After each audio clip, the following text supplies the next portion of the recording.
So if we're going to pull this up in code or something like this, let's say we have two integers. One is 0 and one is 10. And let's say I want to print out the result of int 1 divided by int 2. Let's do it this way. Int 1 divided by int 2. If I print that,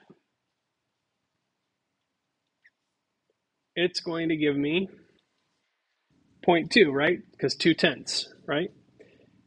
So if I flip those, int 2 over int 1, then of course 2 divided by 10 is 5. That works. But what if int 1 is 0?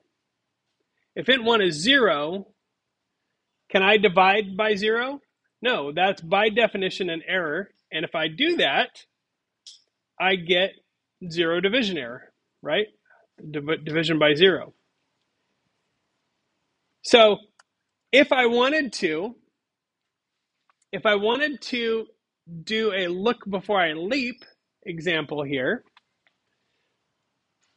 I might say if int n1 is greater than 0, then do that. Else print you can't divide by 0.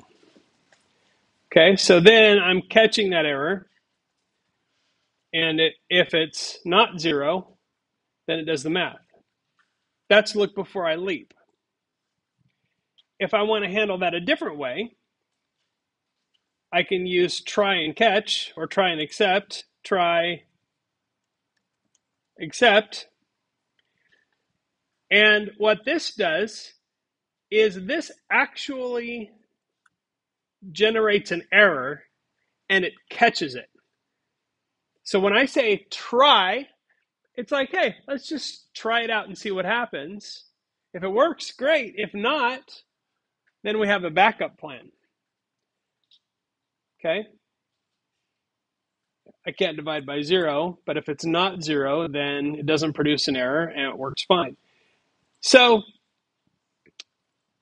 unlike an if-else, you cannot have a try without an accept. Okay, so you have to have an accept block because you have to have accept or finally, and I'll explain finally here in a minute. You have to tell it what to do if there's an error. It will not just say, try this, and if it doesn't work, we'll just move on and not do anything. You have to have this part, okay? So this is easier to ask for forgiveness than permission.